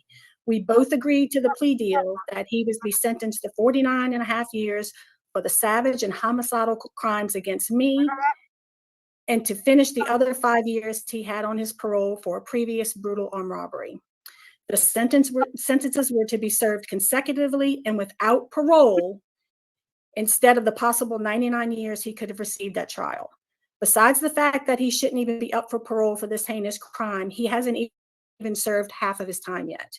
His release date is October of 2052. He still has 28 years left to pay his debt to society and to me. This violent habitual criminal's extensive criminal history includes at least 3 violent armed robberies, battery, running from the police, DUIs, and attempted murder. These are not isolated incidents, but part of a pattern of violent behavior that shows a disregard for human life and safety of others. The gravity of these crimes cannot be understated. They have left lasting emotional and psychological scars on me and his other victims, one of who couldn't speak here today because it was more than he could cope with. Violent criminals with such a record have been shown to have a high rate of reoffending. Given this criminal's pattern of behavior and that his violence escalated with each crime, releasing him would pose a significant threat to public safety and myself. I do not want to be standing next to his next victim's family on the news saying I did everything I could to keep him right where he belongs, because I promise you, he will fix his mistake with me and make sure the next one is dead, so there'll be no witness to identify him. And how many chances do we give a violent habitual criminal? He's had multiple chances. He was on parole when he shot me twice in the chest as I begged for my life because I had a baby at home who needed his mom. Then he left me for dead. He was given a chance to become a productive member of society, and instead of doing that, he chose to become even more violent and escalated his crimes even further. While on parole, he received a DUI, and the night before he shot me, he beat his girlfriend for calling his work and asking him to bring home diapers. What kind of man does that? Had he just been kept on a parole violation, we wouldn't even be here right now. He posted no bail, no consequence. He just had a summons to appear in court. He was given another chance to do the right thing. Then what does he do? Puts 2 bullets in my chest the next morning while I was simply just working to care for my family. Do we keep giving him chances till he actually kills someone? Does he get yet another chance because I didn't die? Each chance he has already received, he still chose violence, each crime getting more violent than the last. At his commutation of sentence hearing in 2022, he said he tried to kill me because he was an alcoholic. At his parole hearing in 2022, he said he tried to kill me because he didn't want to pay child support. I had to die because he didn't want to take care of his children. I was an innocent mother and I was at work doing what I had to do to take care of my child. But I had to die for his lack of morals, values, or anything that would make him a decent human being. So by all of this, we have established this criminal is extremely violent, lacks any regard for human life, and doesn't even care for his own children because he's willing to kill innocent people so he doesn't have to pay out of pocket for to take care of them. I'm sure you've all read my letter and know every detail of what happened that day. But just keep in mind that this criminal, who has no regard for human life, shot me at point blank range in the chest as I begged for my life because I had a baby at home who needed his mama. He left only to come back and discover I wasn't dead. So he placed the barrel of the gun flush to the middle of my chest and said, "You're not getting up, bitch," and blew a large hole in the middle of my chest. While in the hospital fighting for my life, one of the detectives had asked the hospital to put me under an alias. I still have it. He had gone to school with this criminal. He knew his tendency for violence and knew there was a chance he would come and finish the job once he had learned I had survived. My alias was compromised, so they had to change it to keep me safe until they caught him. I struggle daily with anxiety, stress, and PTSD.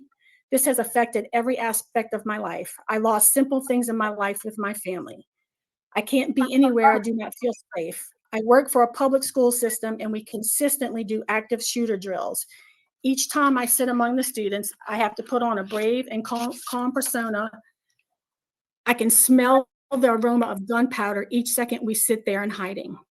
In the silence, I'm convinced everyone can hear my heart as it gets louder and stronger and faster with each beat. My head spins and I feel like I feel my stomach in my chest while hoping I do not vomit on the student next to me. It is hard to overcome things like bronchitis because the damage, the scar tissue, and the bullet fragments in my lungs. My doctors have to treat congestion or cough very seriously because they fear my lungs will not be able to handle pneumonia. My left lung does not operate at full capacity. I get winded very easily. I can no longer have an MRI. I have large bullet fragments in my chest. Not being able to have this necessary scan almost cost me my life again. And it could cost me my life in the future. In 2017, my breast cancer diagnosis was delayed for many months after several mammograms and ultrasounds couldn't give a definitive result. The doctors desperately needed to do an MRI. So much time passed and the disease progressed to stage 3 before it was finally diagnosed. Had it been caught with an MRI at the much earlier stage, my treatment would have been much more different. My remission cannot be monitored as doctors would prefer making it hard for them to discover a reoccurrence. Some surgeries, doctors go in semi-blind because they do not have the proper diagnostic tool, an MRI. I will fight every single time he has a hearing. I will continue to go to the newspapers and the news stations and have my story told on the news and let the community and the state constituents be outraged each time and continue to fight with me. Your duty to protect the public should outweigh any consideration of early release in this case.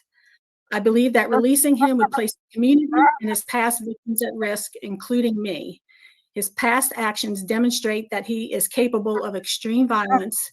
The risk to public safety is simply too great. Thank you. Thank you. That's not easy. We're going to look back to Ms. Marbera at the end after our interview. So, Mr. Triplet, your case has been assigned to Mr. Byrock to answer his questions. Yes, ma'am.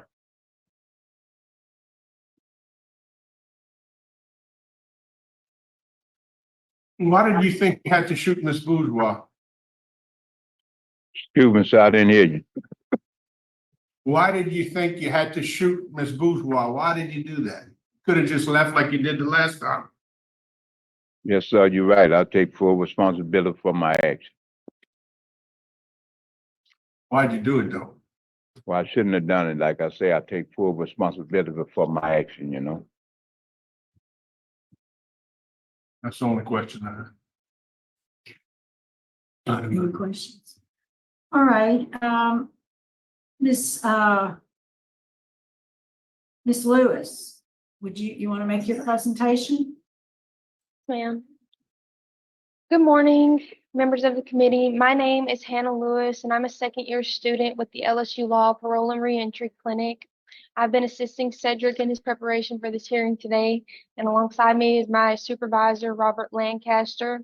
I'm not certified under Rule 20. As he mentioned, if you deem it appropriate, I've prepared a statement to give in support of Mr. Triplet's release. Cedric, go ahead. Cedric is a perfect example of the justice system working. He comes before you today after having served 26 years, nearly half of his sentence, during which Cedric has transformed himself. The man you see before you is one who has confronted his problems and past mistakes and is persistent about continuing to better himself. Cedric has not merely served his time, he has used every opportunity to strive for personal growth and rehabilitation, emerging as a truly changed person. Cedric understands that one central concern for the committee during this hearing is recidivism. However, Cedric's advanced age and low Tiger score suggests that he poses no threat to society, and further, his institutional record reflects that of someone who has made the most of the resources available to him and has embraced every opportunity to contribute to his personal growth and rehabilitation. What truly sets Cedric apart is his foresight and motivation to better himself, even when parole eligibility seemed like a distant possibility. As noted by the committee in his previous hearing, Cedric began taking classes and self-improvement programs before parole eligibility was even possible for him. And he did this early on in his incarceration, earning him his high school equivalency diploma in 2000. Cedric actually completed around 17 courses and programs during his 26 years of incarceration, which include repeated anger management and substance abuse courses. At his last hearing, the committee recommended that Cedric take a victim impact training course, which is something that he immediately followed through with, completing it with great seriousness and reflection. In this course, Cedric learned about the effects of trauma on victims in the community as a result of criminal misbehavior. He understands the gravity of his past actions and the impact that they've had on others, and this training only deepened his desire to contribute positively to society upon his release. As mentioned, Cedric has not received a write-up since 2010, over 14 years ago, and he has never received a write-up since entering at LSP for a substance abuse-related matter. Cedric also maintains a PRIDE membership status. PRIDE stands for Prisoner Rehabilitation through Integrity, Discipline, and Education. Membership of this is reserved for inmates who, like Cedric, have demonstrated discipline and commitment to upholding high moral and behavioral standards, which further evidences Cedric's commitment to positive change. This positive conduct was further affirmed by Warden Bickham at his previous hearing, who noted, like the warden today, that Cedric is a model inmate who is always willing to help. Cedric consistently receives the trust of the institution as he has worked many events, including the Angola Radio, where he has been able to work as selling housing in his pawn shop for the last 10 years. He was actually there 2 weeks ago doing such. Upon his release, Cedric will have a comprehensive support system in place that will ensure a smooth transition back to society. The Louisiana Parole Project is ready to assist Cedric in obtaining housing, employment, and services that he needs. They're also prepared to pair Cedric with his local aid group so he's able to attend those meetings as he desires. Furniture and people are sitting, virtually watching the news today. Cedric always has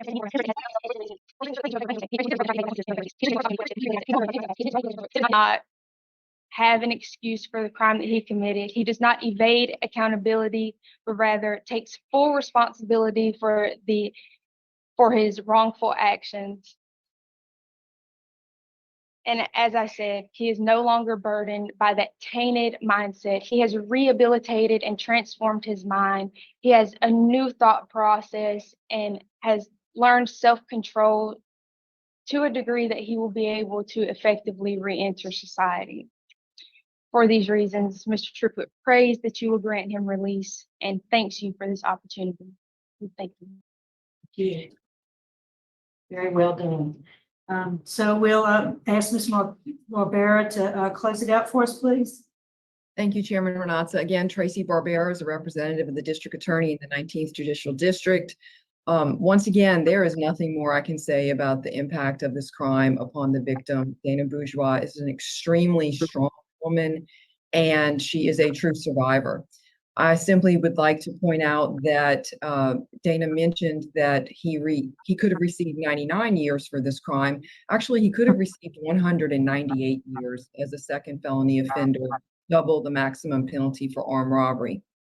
It was a negotiated plea, and he received the minimum as a second felony offender. Habitual offenders in East Baton Rouge Parish historically have not been pursued with any degree of regularity, but an individual who commits an armed robbery and then commits another armed robbery on parole and then tries to kill his victim, tries to kill the individual who could represent him, that is what justified the habitual offender proceeding in this case. I would respectfully submit that a crime that was inches away from being a first-degree murder, I mean, truly, by the grace of God, Dana did not die, and Mr. Triplet was not arrested for first-degree murder. A crime of that nature, I do not believe supports a minimum term of incarceration. I commend Mr. Triplet for the things he is doing while incarcerated. He is serving a purpose and making a difference. I commend Professor Lancaster's group for the excellent work that they do in these cases. I cannot, however, in good faith, say that I believe it is Mr. Triplet's time to be released. I think he needs to remain incarcerated, and there needs to be a higher degree of accountability for the actions that he did. Thank you. Thank you. We appreciate it. All right, I think we are prepared to vote. Mr. Byron?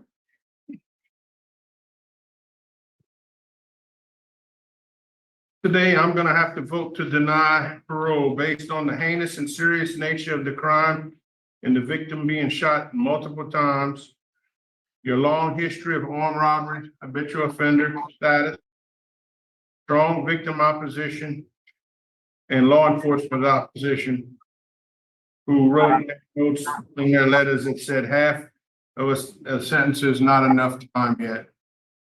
So for those reasons, I vote to deny. Mr. Tillis?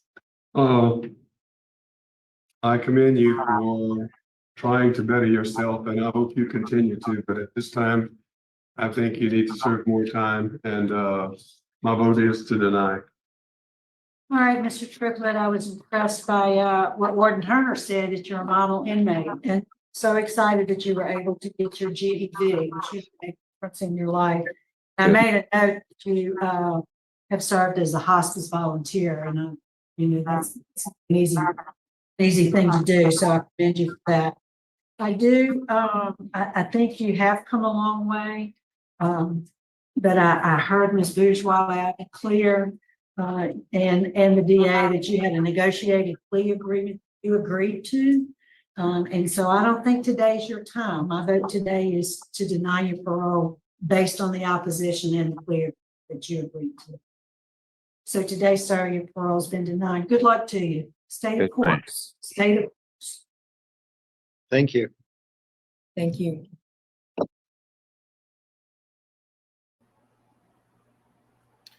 And thank goodness for the denial, and thank goodness Ms. Renassa didn't cut off the survivor.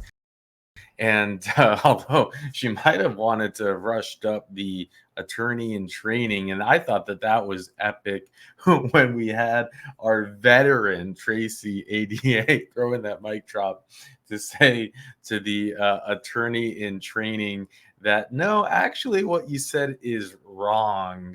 He was facing 198 years. And there's something, I don't know, that to me was super epic about that. And I'm not putting anything. She did a great job. I didn't rush her. I'm talking about the attorney in training because it's just that we've been here for such a long time. And there's nothing new that's being said that we hadn't heard already in the past 2 hours. So if she does come on to watch this, you're doing a great job. I'm sure you're going to make a great attorney or in whichever field you want to be one day. Now, I just have to say that it's I don't know if he's going to be allowed to come back in again another 2 years. And this is the crazy thing. And again, so it's many of you have seen this. We've covered this before. Act 122 was legislation that was lobbied hard by the Parole Project, by Mr. Myers, right? And it was lobbied, and it was a bipartisan thing. It was signed by both parties. It passed through, and the whole thing was about, well, Louisiana has such a high incarceration rate, and also as inmates get older, it becomes very expensive. So let's pass a law that would say if you have served more than 20 years in your sentence and you are older than the age, I think 50 or 60, you can now all of a sudden, poof, magically have parole, even if you had a 1,000-year sentence. We've seen people with 800-year sentences come up for parole. Now, in theory, that type of law or legislation really can be a beautiful thing for certain cases, but not in cases like this, not in cases where he's clearly, it's so clear how dangerous he is. Again, remember, this is a man who got the money. She did not scream. She did not run. She did not make a scene. Here's the money. Here's the money. And then when he gets it, he shoots her.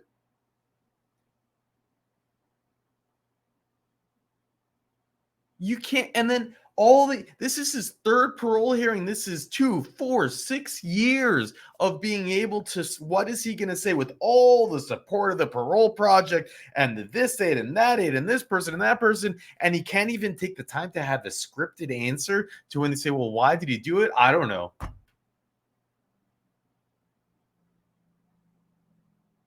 I mean, the way that he answered it wasn't even with empathy. No, I don't know. I did it. Like, it was like he was just shutting down even the question by Mr. Barras. Mr. Barras is trying to get something, and he's just like,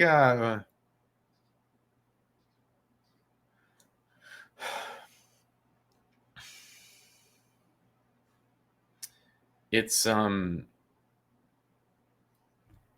you know, we saw these are the hearings that are just quite, you know, I mean, we saw our Mr. No Way Roche, our favorite ADA, Miss Bonnie Jackson, in one of her best moments. We had even Mr., you know, Marabella, and forget, you know, I don't know, but we had Miss Renata with their classic, "Stop talking, are you kidding me?" I mean, we've seen it all. You can kind of paint our favorite warden with his, like, the worst poker face in the history of the world.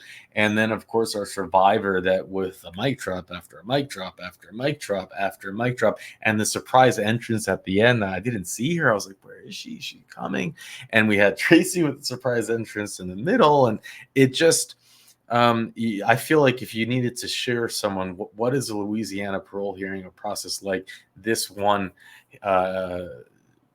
3-year segment really can I think properly paint the picture. I think it's all there. You have like the butterfly comments by the supporters, which are just like, you know, when you see enough of these hearings, how often do we see the supporters come up and make these like butterfly statements about how the person's a pillar in the community, he is the foundation of our family? And it's like, do you know how often we hear that? It's just not true. I would love for someone to talk someone in my family to talk that way about me. It would be, I mean, wow. I mean, wouldn't that be flattering? Now imagine if you're in prison for blasting, for like all the things. Record is so vicious.